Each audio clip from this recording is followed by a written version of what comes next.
Fala, meus queridos, bem-vindos a mais um vídeo. Vamos lá. Você estava congelado. Essa semana ocorreu esse grande evento no mercado cripto, desastroso no mínimo.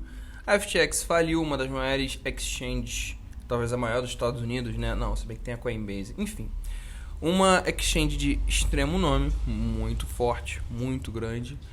Infelizmente, com uma péssima gestão, veio a falência e com ela um grande desvio de capital, né? Então foi uma grande paulada no mercado cripto, não só no quesito credibilidade, perdemos muito, mas no quesito capital mesmo, para quem tinha obviamente suas economias colocadas em FTT e na própria FTX. Muito triste que empresas grandes tenham uma gestão tão porca. Dito isso, nosso cenário é o seguinte. Bom, vamos ao fechamento semanal. A gente vai colocar aqui o fechamento semanal. Primeiro ponto, a gente mantém, né, o nosso fundo próximo à região dos 15.500 aqui, 15.600 aproximadamente. Deixa eu marcar a mínima exatamente.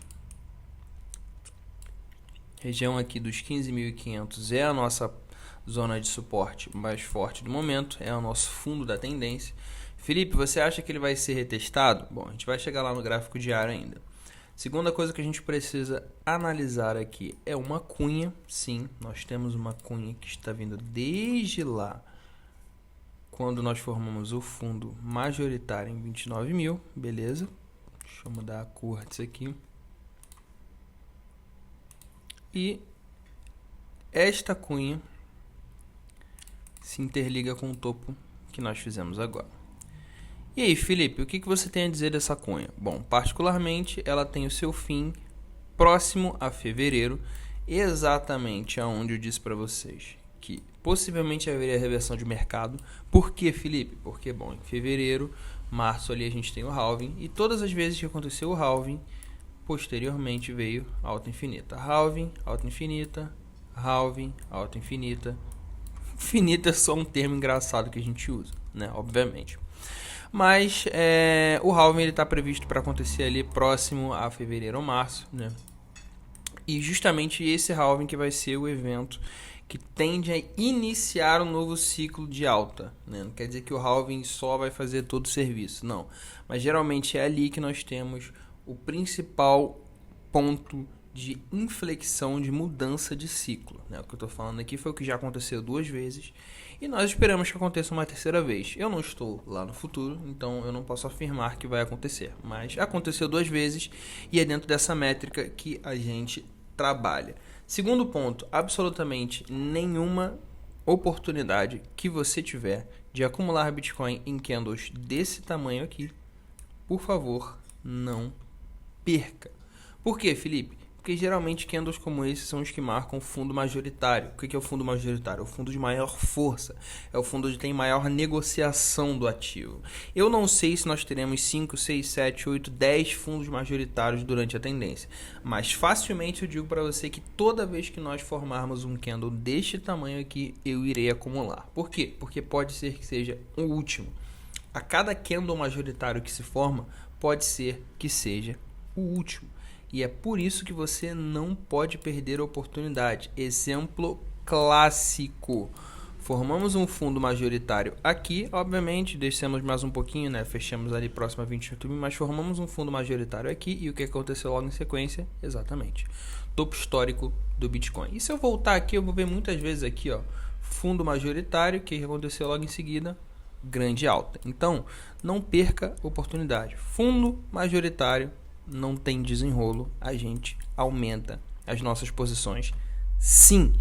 Segundo ponto, se isso aqui voltar até a zona de sobrevenda, vai ser a primeira vez na história do Bitcoin que ele entrou 2 vezes na zona de sobrevenda do RSI em um ciclo. Por isso que eu veementemente acredito que a região dos 15.500, 15.600 tem mais força do que você imagina.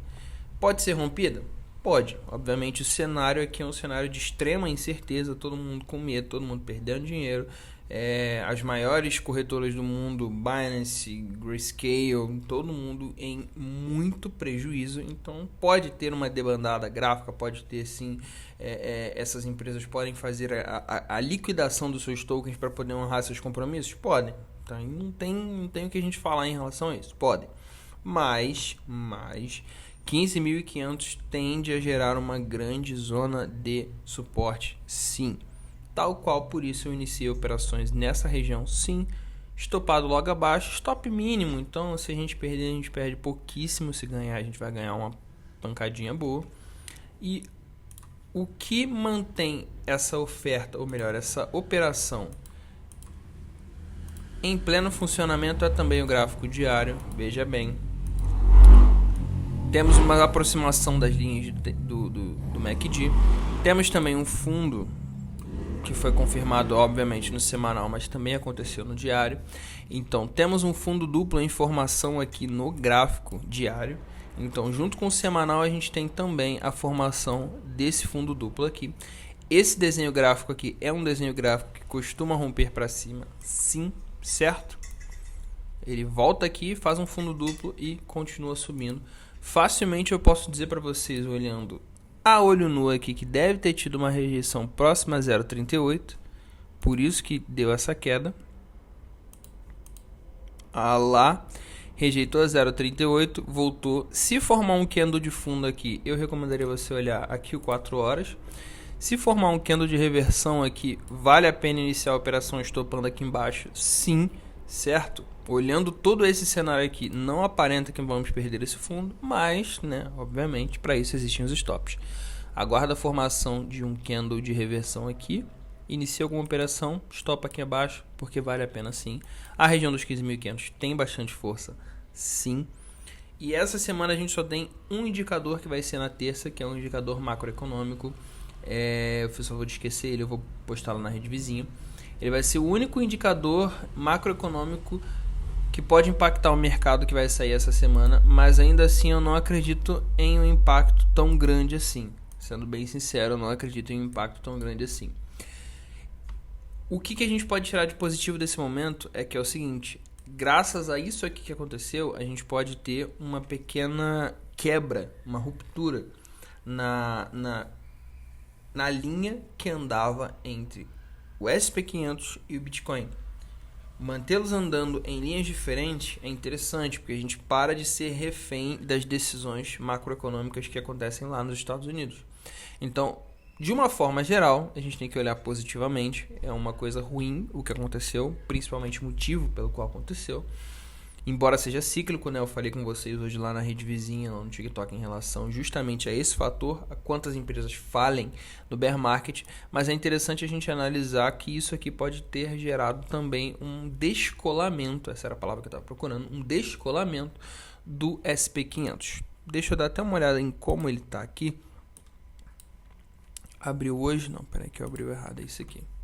Olha, ele abriu hoje em um caráter de possível continuidade de alta, sim. Embora eu tenha falado para vocês, ele está muito esticado, né? O gráfico intradiário está formando o senhor Bart Simpson. Parece que vai fazer aquele Bart Simpson que a gente já conhece, né? O próprio RSI já confirma isso. Um possível rompimento de linha de MACD também. Mas quando você sobe o tempo gráfico, quando você olha o diário, cara, isso aqui pode até reverter, mas tende a reverter para continuar subindo, pelo menos olhando agora, né? Vai ser necessário, obviamente, a continuidade das notícias, mas foi aquilo que a gente já está conversando há muito tempo. O ciclo de queda está no fim. Não tem jeito, a gente está chegando próximo a dezembro, fevereiro é logo ali. Então o ciclo de queda está chegando ao fim. Sim, nenhum bear market é para sempre, assim como nenhum bull market é para sempre. Certo? Passamos por essa fase e quem deixou de acumular tokens nessa faixa de preço vai se arrepender amargamente lá na frente. Vamos dar só uma olhada aqui, ó, confirmando o que eu tinha falado para vocês, ó, que eu falei que 15.500 tinha uma chance de gerar bastante suporte gráfico. Tá aqui, ó, um monte de ordens já posicionadas na região dos 15.500, uma defesa antes em 15.700 aqui. Então são as duas zonas que eu recomendo você iniciar operações. Obviamente, se o 4 horas permitir alguma outra operação ser iniciada antes, eu iniciaria. Eu iniciei bem aqui embaixo, O stop está bem aqui, então eu estou bem tranquilo, eu estou bem de boa. Mas 15.500 agora tende a fazer uma grande defesa gráfica com um grande ponto de controle próximo à região dos 15.800. Esses dois valores, temos uma resistência também. Vou voltar lá no gráfico para mostrar para vocês a resistência. Qual que é a resistência agora, Felipe? Bom, a parte superior da cunha. E essa é a parte ruim do vídeo. Por quê? A parte superior da cunha está dando exatamente próximo a 20 mil. Então, fatalmente eu digo para vocês que é bem possível que mesmo se nós continuarmos um processo de alta, nós não venhamos a romper a região dos 20 mil. Eu espero que isso não aconteça, mas se você diminuir o tempo gráfico, né? Se você colocar o semanal, diminuir o tempo gráfico, você vai ver que nós não rompemos a cunha anteriormente e não tem por que dizer que vamos romper agora, certo? Então é bem possível que caso nós venhamos a ter um processo de alta aqui, a região dos 20 mil não seja rompida. Com isso, nós vamos adicionar uma linhazinha próxima a 20 mil, que é a nossa zona de suporte agora, e também a linha aqui do fundo lá em 15.600 já está adicionada, não precisa adicionar de novo. São as horas que nós temos para trabalhar. Eu pretendo fechar minhas operações aqui próximo a 19.800, né, para fechar bem. Já está até, inclusive, a operação já colocada lá. E é isso que nós temos por hoje, né? Acredito em alta sim, eu acredito que não vai perder esse fundo, mas o stop está aí para caso, né, nós estejamos enganados. De qualquer forma, 15.500 confirmado pelo gráfico aqui é uma zona de extremo suporte. E reitero, não se permita perder oportunidades como essa aqui. No futuro, você vai se arrepender de não ter aproveitado. E no mais é isso. Deixe seu like, segue se você não é inscrito e valeu. Falou.